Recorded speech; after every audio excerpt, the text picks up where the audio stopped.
नमस्कार दोस्तों, स्वागत है आपका हमारे YouTube चैनल पर। तो आपका जो फिजियोलॉजी का पोर्शन है उसमें एक या दो क्लास पेंडिंग है, वो आपको जब टाइम लगेगा वो करवा देंगे।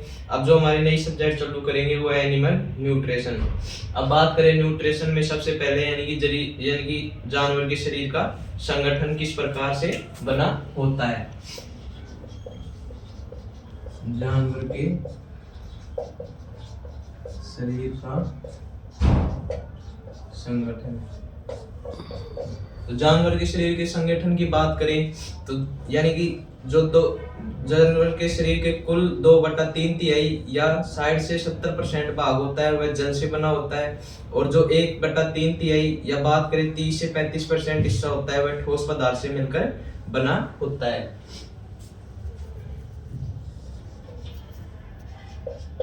कुल वजन का 2/3 भाग या 60 से 70% हिस्सा वो जल का बना होता है, यानी कि पानी, वाटर। और बात करें यानी कि जानवर के शरीर का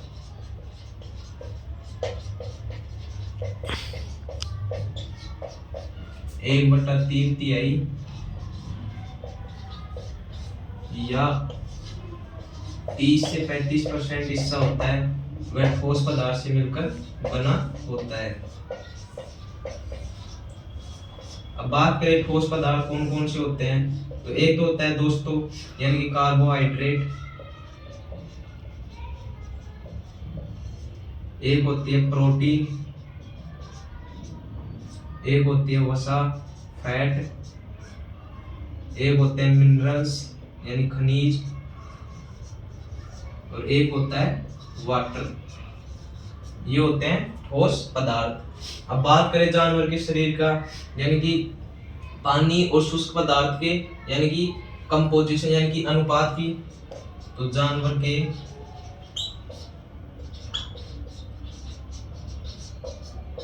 शरीर में पानी व ठोस पदार्थ का अनुपात। तो जानवर का जो ठोस पदार्थ और पानी का अनुपात होता है यानी कि कुल वजन का जो 60-70% हिस्सा होता है वह तो वाटर से बना होता है, और जो 30 से 35% हिस्सा होता है वह ठोस पदार्थ से मिलकर बना होता है। जैसे हम बात करें 100% में, तो 100% में से यानी कि जो 70% होता है वह तो पानी से मिलकर बना होता है, जो 30% होता है वह ठोस पदार्थ से मिलकर बना होता है। अब इसके अनुपात में बात करें तो 70 में इसके 2 यानी कि लगभग 2 भाग आ रहे हैं, और 30 में 1। तो इसका जो अनुपात होता है दोस्तों यानी कि शुष्क पदार्थ और जल का अनुपात होता है वह 2:1 होता है। अब आगे हम बात करें दोस्तों यानी कि जानवर के शरीर में रक्त की मात्रा। जानवर के शरीर में ब्लड का वॉल्यूम, जो ब्लड का वॉल्यूम होता है वह शरीर में जानवर के शरीर का 8% होता है। ये मैंने आपको फिजियोलॉजी में भी बताया था। यानी कि जानवर के शरीर में ब्लड का वॉल्यूम होता है वह शरीर के वजन का 8% होता है। अब हम बात करें यानी कि जानवर के शरीर में ब्लड प्लाज्मा की मात्रा।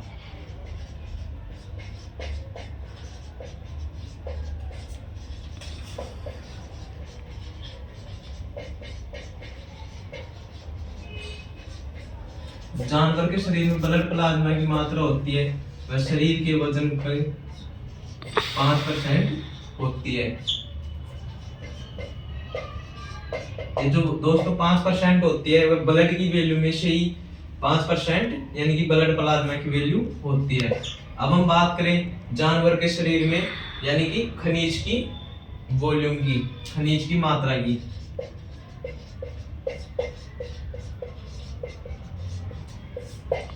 शरीर में खनिज, जानवर के शरीर में जो खनिज पाए जाते हैं वह शरीर के कुल वजन के 3% पाए लगते हैं। अगर 100% यानी कि 100 किलो का है तो उसमें से जो 3 किलो होगा वह जानवर के शरीर में खनिज यानी मिनरल्स होंगे। अब हम बात करें यानी कि जानवर के शरीर में मुख्य खनिज, इसी में बात करें 3% में, तो 3% में सबसे ज्यादा पाया जाता है वो पाया जाता है कैल्शियम,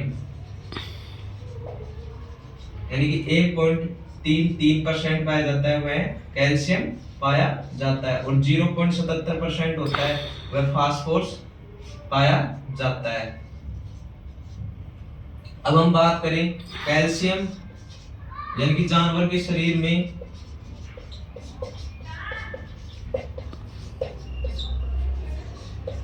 पाए जाने वाला मुख्य खनिज, जानवर के शरीर में जो पाए जाने वाला मुख्य खनिज होता है वह कैल्शियम एस फास्फोरस होता है। अब हम बात करें यानी कि कैल्शियम और फास्फोरस की रेशियो की यानी कि अनुपात की, यानी कि कैल्शियम और फास्फोरस का अनुपात, जो कैल्शियम और फास्फोरस का रेशियो होता है वह होता है 2:1। ये ऐसे 2022 में भी आया हुआ है। और बात करें यानी कि चारे में पाया जाने वाला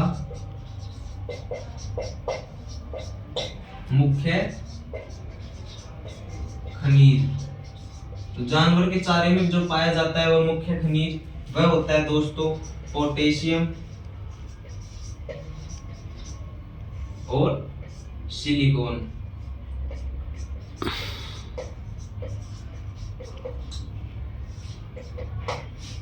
यानी कि बात करें जानवर के शरीर में ब्लड प्लाज्मा की मात्रा तो वह शरीर के वजन की 5% होती है। और अब हम बात करें दोस्तों यानी कि जानवर के शरीर में यानी कि मिनरल्स की, तो वह जानवर के कुल शरीर का 3% होता है। अब मिनरल्स में 3% की बात करें तो कैल्शियम होता है वह 1.77% होता है, और जो फास्फोरस होता है वह 0.77% होता है। अब हम बात करें यानी कि जानवर के शरीर में पाए जाने वाला मुख्य खनिज होता है वह होता है कैल्शियम और फास्फोरस। और कैल्शियम और फास्फोरस के रेशियो की बात करें तो इसका रेशियो होता है 2:1, और ये LSA 2022 में पूछा हुआ क्वेश्चन है। और बात करें हम यानी कि चारे में पाए जाने वाले मुख्य खनिज की, तो जो चारे में मुख्य खनिज पाया जाता है दोस्तों वो पोटेशियम और सिलिकॉन पाया जाता है। अब हम बात करें एनिमल स्टफ फीड की। अब हम बात करें दोस्तों एनिमल फीड स्टफ, यानी कि एनिमल फीड स्टफ होता है वह क्या होता है। तो बात करें एनिमल फीड स्टफ की, यानी कि जानवर को जो भी खिलाया जाता है उसे हम एनिमल फीड स्टफ कहते हैं, यानी कि जानवर को जो भी खिलाया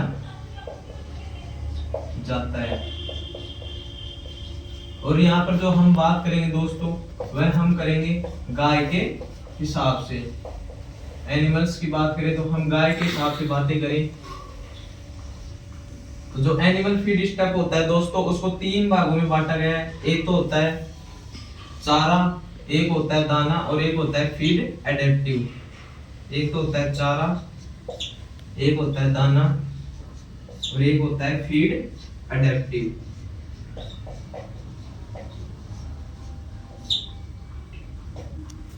अब बात करें चारे की, तो जानवर यानी जानवर को जो खिलाया जाता है चारा वह कुल भोजन का 2/3 भाग, या बात करें हम 65% हिस्सा होता है वह चारा खिलाया जाता है। और दाने की बात करें तो यानी कि कुल भोजन का 1/3 भाग या 35% हिस्सा होता है वह दाना खिलाया जाता है।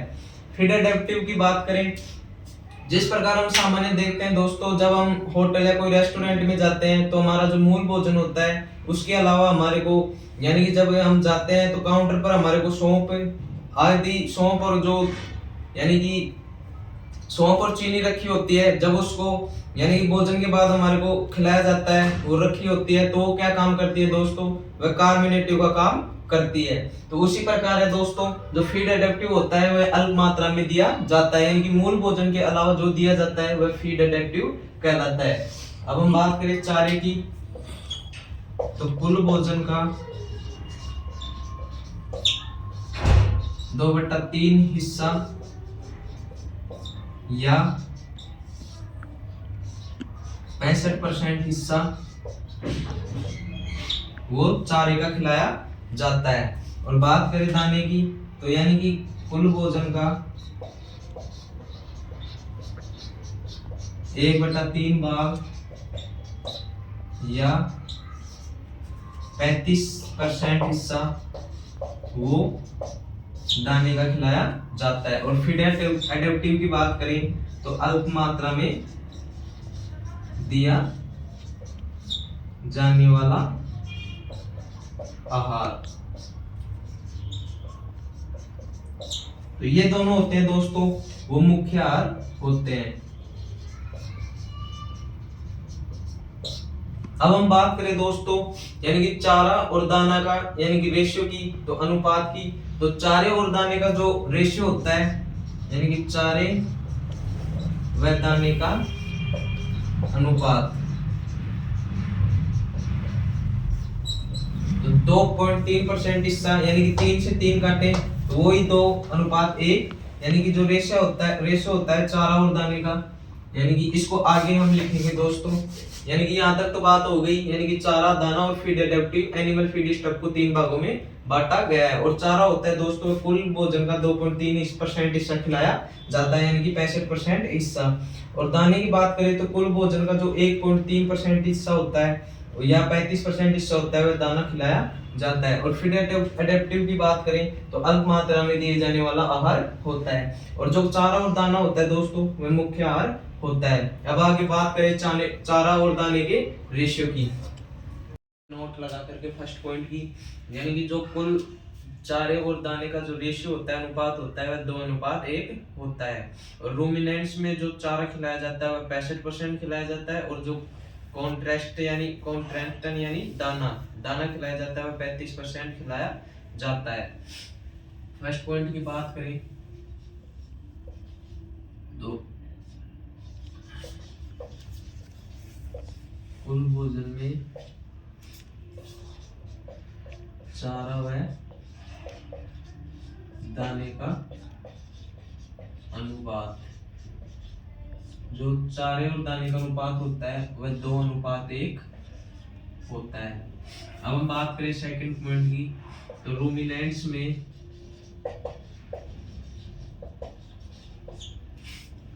%65 हिस्सा चारा व 35% हिस्सा दाना खिलाया जाता है।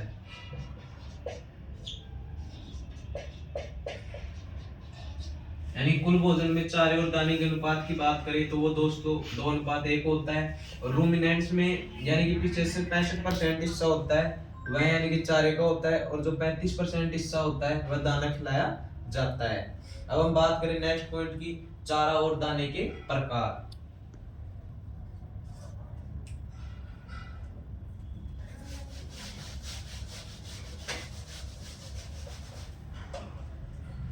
अब चारे और दाने के प्रकार की बात करें, इधर तो हम बात करें चारा यानी रफेज, और इधर हम बात करें दाना। तो फर्स्ट पॉइंट की बात करें यानी कि क्रूड फाइबर, सीपी का मतलब होता है क्रूड फाइबर। जो चारे में क्रूड फाइबर होता है दोस्तों वह 18% से ज्यादा होता है। जो ये सिंबल होता है दोस्तों वह ज्यादा के लिए आता है। तो चारे में जो क्रूड फाइबर होता है वह 18% से ज्यादा होता है, 18% से ज्यादा। और जो दाने में क्रूड फाइबर होता है वह 18% से कम होता है, 18% से कम। और हम बात करें सेकंड पॉइंट की यानी कि TDN, टोटल डाइजेस्टिव न्यूट्रिएंट, यानी कुल पाचक पोषक तत्व। जो TDN होता है दोस्तों वो चारे में होता है 60% से कम, 60% से कम। और जो दाने में जो टीडीएन होता है वह 60% से ज्यादा होता है।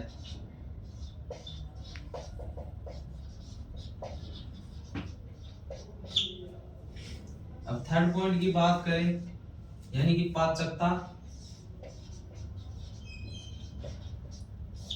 प्लस में ऊर्जा और प्लस में घनत्व। जो चारे में जो पाचकता, ऊर्जा और घनत्व होती है वह होती है दोस्तों, यानी कि पाचकता और ऊर्जा वह कम होती है, और दाने में जो पाचकता और ऊर्जा होती है वह ज्यादा होती है। अब बात करें इनके कार्य की, तो जो चारे का कार्य होता है वह होता है पेट भरना, और जो दाना होता है वह पोषक तत्वों की पूर्ति करता है। यानी कि चारा होता है जो, यानी कि पेट का भरना, और जो चारा होता है यानी कि दाना होता है उसका कार्य होता है पोषक तत्वों की पूर्ति करना।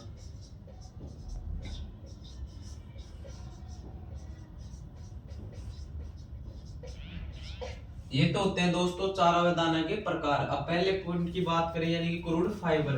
तो चारे में जो क्रूड फाइबर होता है वह 18% से ज्यादा होता है, जो एलएसए एग्जाम में भी पूछा हुआ क्वेश्चन है। और दाने की बात करें तो दाने में जो क्रूड फाइबर होता है वह 18% से कम होता है। और बात करें टीडीएन, टोटल डाइजेस्टिव न्यूट्रिएंट, यानी कुल पाचक पोषक तत्व। तो चारे में जो कुल पाचक पोषक तत्व होता है टीडीएन होता है दोस्तों, वह 60% से कम होता है। और दाने की बात करें तो दाने में जो टीडीएन होता है वह 60% से ज्यादा होता है। और बात करें यानी कि पाचकता और ऊर्जा और घनत्व किस में ज्यादा होता है, तो चारे में जो पाचकता और ऊर्जा घनत्व होता है वह कम होता है, और दाने में पाचकता और ऊर्जा वह ज्यादा होती है।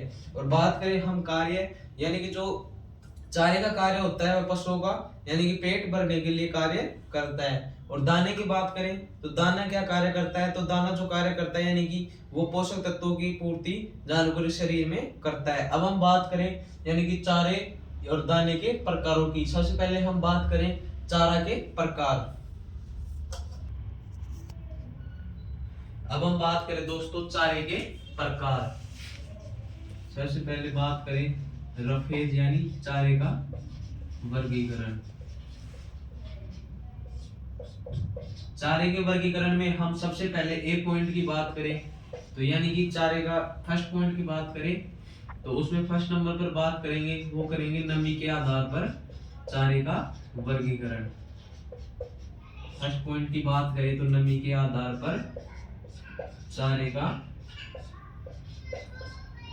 वर्गीकरण। सबसे पहले हम बात करें यानी नमी के आधार पर, तो एक तो होता है दोस्तों गीला चारा और एक होता है सूखा चारा। एक तो होता है सूखा चारा और एक होता है हरा चारा। अब सूखे चारे में बात करें तो सबसे पहले एग्जाम्पल की बात करें, यानी कि स्ट्रा यानी भूसा, स्ट्रा। सेकंड नंबर की बात करें वो है कड़वी, और थर्ड नंबर पर बात करें यानी हे। जो भूसा और कड़वी में नमी की मात्रा होती है दोस्तों वो होती है 10 से 11%।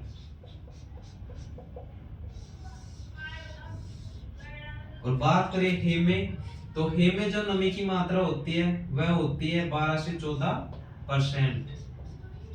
ये जो दोस्तों हे वाला प्रश्न है वो एलएसए 2022 वाले एग्जाम में पूछा हुआ है, यानी कि हे में नमी की मात्रा और 12 से 14% नमी होती है। अब हम हरे चारे की बात करें तो हरे चारे में सबसे पहले हम बात करें यानी कि हरी घास।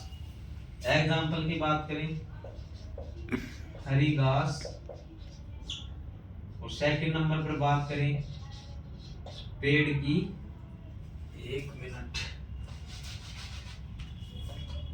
यानी कि एग्जाम्पल की बात करें तो एक तो हो गया हरी घास, और सेकंड पॉइंट की बात करें पेड़ की पत्तियां। और थर्ड नंबर पर बात करें दोस्तों यानी कि साइलेज। हम बात करें हरी घास और पेड़ की पत्तियां, तो इनमें जो यानी कि नमी की मात्रा पाई जाती है वह 80% से 80% या उससे ज्यादा।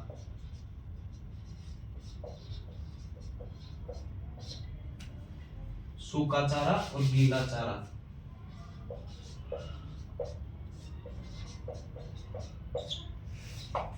और बात करें साइलेज की, तो साइलेज में जो नमी पाई जाती है दोस्तों, साइलेज में जो पाई जाती है वो पाई जाती है 60 से 70%। ये होता है दोस्तों यानी कि नमी के आधार पर चारे का वर्गीकरण। अब बात करें नमी के आधार पर चारे का वर्गीकरण की, तो फर्स्ट पॉइंट आता है यानी कि सूखा चारा। सूखे चारे में बात करें भूसा और कड़बी, तो भूसा और कड़बी में जो नमी की मात्रा पाई जाती है दोस्तों वो 10 से 11% पाई जाती है। और बात करें हे की, तो हे में जो नमी की मात्रा पाई जाती है दोस्तों वो पाई जाती है 12 से 14%।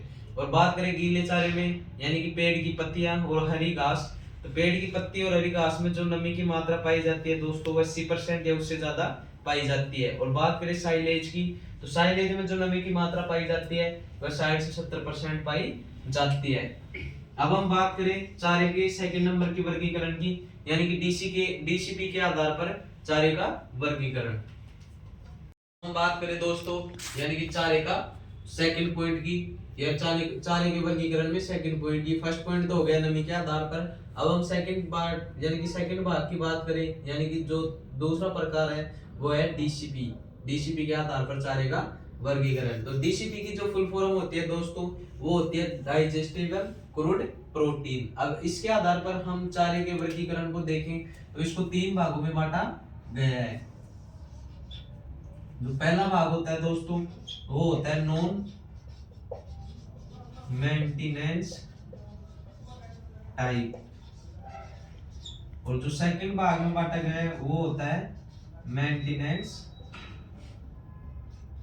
टाइप, और जो तीसरा भाग होता है वो प्रोडक्टिव टाइप।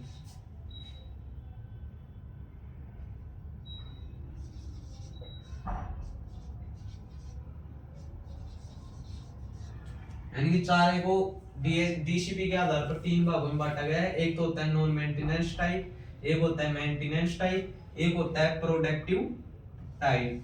और हम बात करें नॉन मेंटेनेंस टाइप में डीसीपी, तो नॉन मेंटेनेंस टाइप में जो डीसीपी होती है वो होती है 3 से 5% से कम। और बात करें मेंटेनेंस टाइप में, तो मेंटेनेंस टाइप में जो डीसीपी होती है दोस्तों वो होती है यानी कि 3 से 5%। और बात करें प्रोडक्टिव टाइप्स की, तो इसमें जो डीसीपी होती है वह होती है दोस्तों यानी कि 3 से 5% से ज्यादा। यानी कि जो नॉन मेंटेनेंस टाइप होता है उसमें डीसीपी यानी कि डाइजेस्टेबल क्रूड प्रोटीन होती है वह 3 से 5% या इससे कम होती है। और बात करें मेंटेनेंस टाइप की तो इसमें 3% या 5% के आसपास होती है। और प्रोडक्टिव टाइप की बात करें तो जो इसमें डीसीपी यानी कि डाइजेस्टेबल क्रूड प्रोटीन होती है दोस्तों वह 3% या 5% से ज्यादा होती है। अब हम इसमें बात करें नॉन मेंटेनेंस टाइप में एग्जांपल की, तो इसमें जो एग्जांपल आता है दोस्तों वो एक तो आता है भूसा और एक होती है कड़बी। भूसा और कड़बी ये होते हैं दोस्तों नॉन मेंटेनेंस टाइप के एग्जांपल। अब हम मेंटेनेंस टाइप के एग्जांपल की बात करें तो वो होता है दोस्तों एदलनी फसलों का चारा। एग्जांपल की बात करें एदलनी फसलों का चारा या उसकी हे।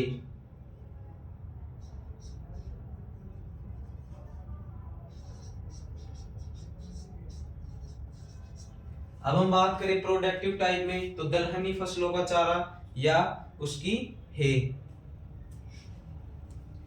यानी कि एदलनी फसलों का चारा या घास या उनकी है। और बात करें प्रोडक्टिव टाइप में, तो इसके एग्जाम्पल होते हैं दोस्तों वह दलहनी फसलों का चारा।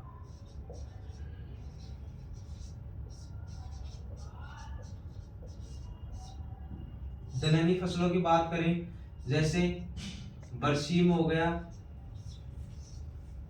आदि, यानी कि जो दलहनी फसलों का चारा प्लस में उनकी है।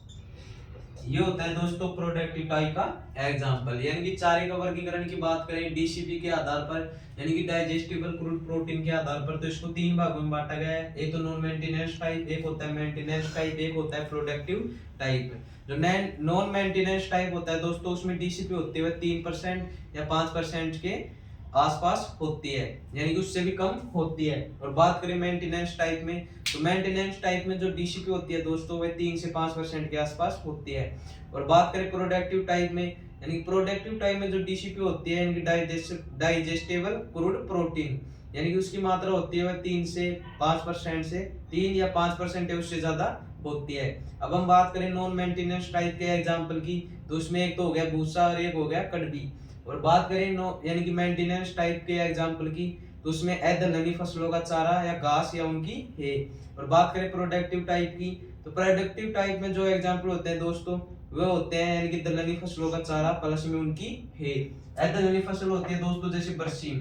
ये होते हैं दोस्तों चारे का वर्गीकरण। अब हम बात करें दोस्तों दाने का वर्गीकरण। अब हम बात करें दोस्तों यानी कि सेकंड पॉइंट की, वो पढ़ेंगे हम दाने का वर्गीकरण। दाने के वर्गीकरण की बात करें दोस्तों तो इसको 3 पार्टों में डिवाइड किया गया है। फर्स्ट पॉइंट की बात करें तो वो होता है दोस्तों कार्बोहाइड्रेट युक्त दाना। और बात करें सेकंड पॉइंट की तो वो होता है प्रोटीन युक्त दाना।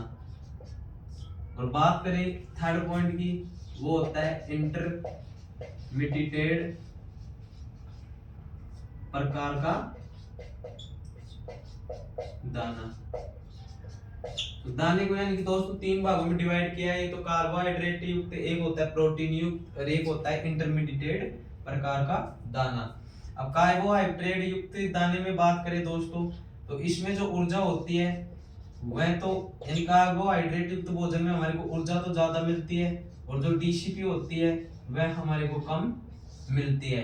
अब प्रोटीन युक्त दाने में बात करें तो इसमें जो दोस्तों ऊर्जा होती है वह हमारे को कम मिलती है। और जो बात करें डीसीपी यानी कि डाइजेस्टिव क्रूड प्रोटीन तो वो हमारे को ज्यादा मिलती है प्रोटीन युक्त दाने में, यानी कि ऊर्जा होती है वो तो कम मिलती है और जो डीसीपी होती है यानी कि डाइजेस्टिबल क्रूड प्रोटीन वो हमारे को ज्यादा मिलती है। और जो इंटरमीडिएट प्रकार का दाना होता है दोस्तों उसमें ऊर्जा प्लस में डीसीपी दोनों बराबर होती है। ये तो हो गया दोस्तों यानी कि दाने का वर्गीकरण, कार्बोहाइड्रेट युक्त, प्रोटीन युक्त और इंटरमीडिएट प्रकार का दाना। जो कार्बोहाइड्रेट युक्त दाना होता है दोस्तों उससे हमारे को यानी कि जानवरों को ऊर्जा तो ज्यादा मिलती है और जो डीसीपी होती है वो कम मिलती है।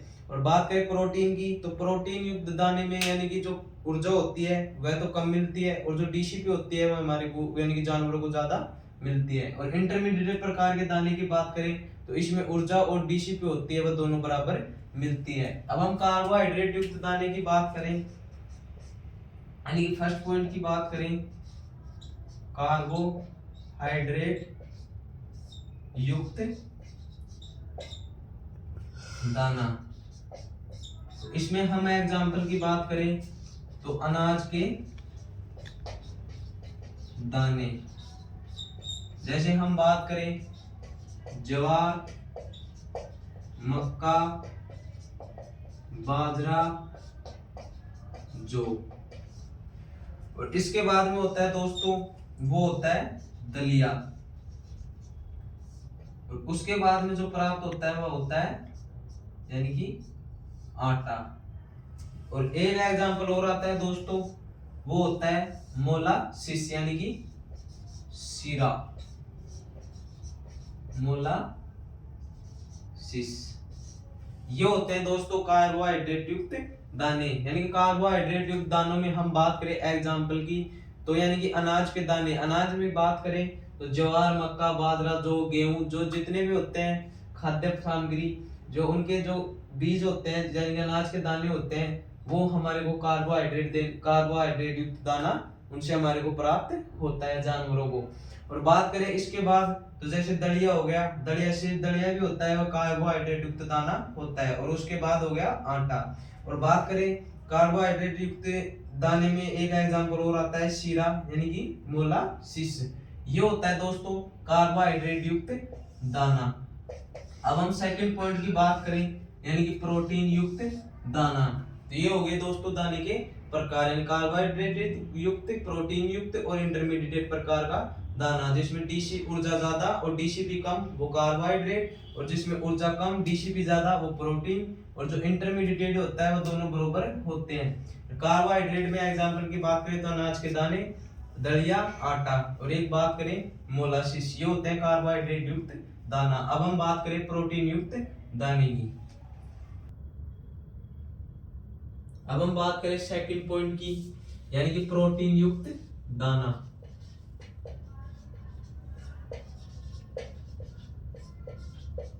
दोस्तों प्रोटीन युक्त दाना होता है, उसको दो भागों में डिवाइड किया गया है। एक तो होता है दोस्तों यानी कि प्लांट ओरिजिन,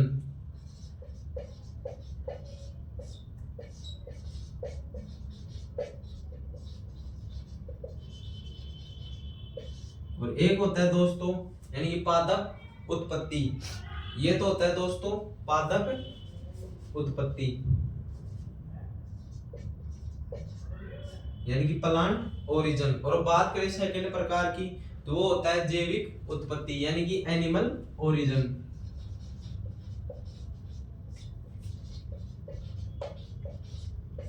यानी कि एनिमल ओरिजिन।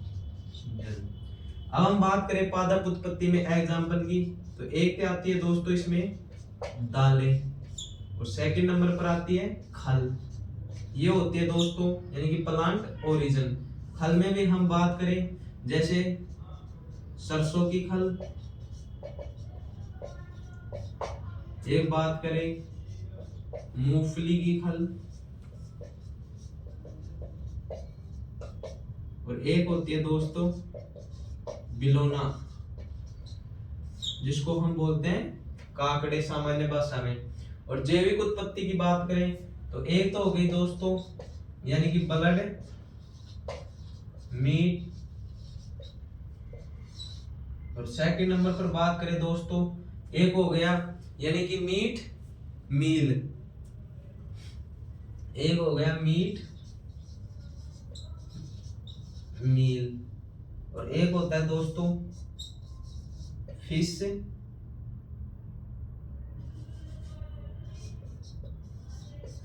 मील। जैसे जब हम स्लॉटर हाउस में देखते हैं कि जानवरों को जो काटते हैं उसके बाद में जो रक्त बच जाता है उसे सुखाकर यानी कि जानवरों को यानी कि दिया जाता है, ये फिश मील है, ये मीट वूट ये वगैरह ये सब है दोस्तों, ये एनिमल ओरिजिन में आते हैं यानी कि प्रोटीन युक्त दाने में आते हैं। जो प्रोटीन युक्त दाना होता है दोस्तों इसको दो भागों में डिवाइड किया गया है, एक तो प्लांट ओरिजिन और एक होता है एनिमल ओरिजिन। प्लांट ओरिजिन की बात करें तो इसमें होता है दोस्तों एक तो दालें, एक होती है खल। खल की बात करें दोस्तों जैसे सरसों की खल हो गई, मूंगफली खल हो गई, या कपास बिलोना की खल हो गई, या जिसे हम काकड़े बोलते हैं सामान्य भाषा में। और बात करें जैविक उत्पत्ति यानी कि एनिमल ओरिजिन, यानी कि जो ब्लड मील होती है, यानी कि जैसे हम बात करें कि स्लॉटर हाउस में जो जानवरों काटने के बाद जो रक्त बच जाता है उसे सुखाकर यानी कि जिस प्रकार दिया जाता है जानवरों को, एक हो गया मीट मील, एक हो गया फिश मील। ये होता है दोस्तों प्रोटीन युक्त दाने का वर्गीकरण। अब हम लास्ट प्रकार पढ़ेंगे दोस्तों, वो पढ़ेंगे इंटरमीडिएट प्रकार का दाना।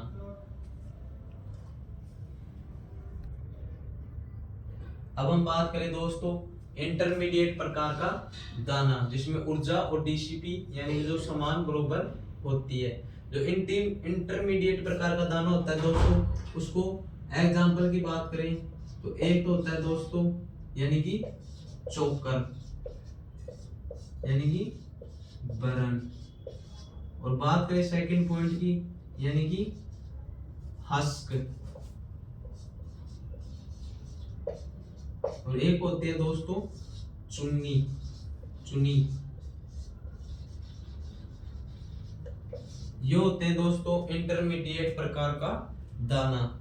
और हस्क की बात करें तो भूसी। अब बात करें फर्स्ट पॉइंट की यानी कि चोकर किसे कहते हैं। तो चोकर की बात करें दोस्तों तो यानी कि अनाज के दानों का बाहरी आवरण जो यानी कि मिलिंग प्रक्रिया का बाई प्रोडक्ट होता है।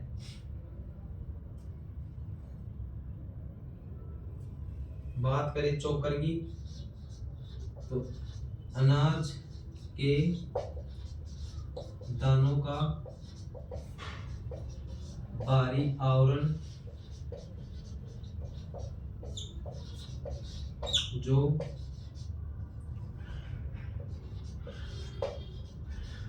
मिलिंग प्रक्रिया का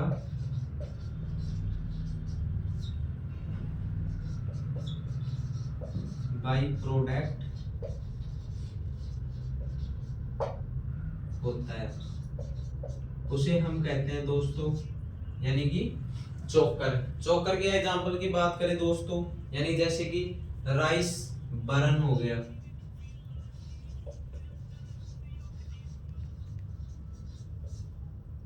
ये होती है दोस्तों चोकर। अब हम बात करें यानी कि हस्क या भूसी।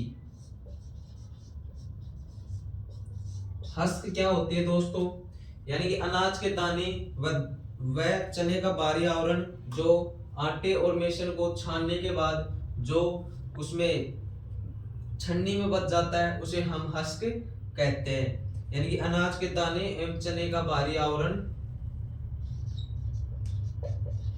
अनाज के दाने व चने का बाहरी आवरण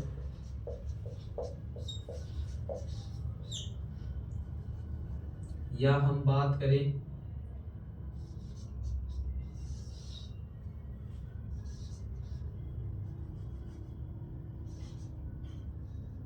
मेसन व आटे को छानने के बाद जो छन्नी में बच जाता है।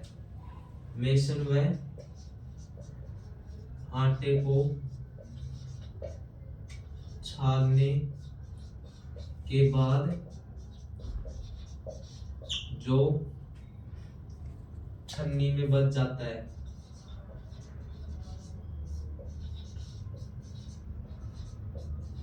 उसे हम कहते हैं दोस्तों यानी कि हस्क या भूसी। और बात करें थर्ड पॉइंट की यानी कि चूनी। चूनी की बात करें दोस्तों वो होती है दालों का बाहरी आवरण, उसे हम कहते हैं चूनी। अब बात करें दोस्तों इंटरमीडिएट प्रकार का दाना। इंटरमीडिएट प्रकार के दाने में सबसे पहले बात करें हम तो वो है दोस्तों बरन यानी चोकर। चोकर क्या होती है दोस्तों यानी कि जो अनाज के बाहरी आवरण होता है दोस्तों जो मिलिंग प्रक्रिया का बाई प्रोडक्ट होता है उसे कहते हैं हम चोकर। एग्जाम्पल की बात करें तो राइस बरन। और बात करें हस्क की, हस्क क्या होती है दोस्तों यानी कि जो दाल और जो आटा यानी कि अनाज के दाने व चने का बाहरी आवरण होता है, या हम कहें यानी कि मेसन और आटे को जो छानने के बाद जो छन्नी में बच जाता है दोस्तों उसे हम कहते हैं यानी कि हस्क या भूसी। और बात करें चुन्नी, चुन्नी क्या होती है दोस्तों यानी कि जो चुन्नी होती है वो होती है दालों का बाहरी आवरण, उसे हम कहते हैं दोस्तों चुन्नी। यानी कि दालों का बाहरी आवरण या हम कहें दाल का छिलका, उसे हम कहते हैं चुन्नी। तो ये है दोस्तों हमारा फर्स्ट चैप्टर यहाँ पर समाप्त होता है। ठीक है दोस्तों, इसी के साथ बने रहिए हमारे YouTube चैनल पर। धन्यवाद।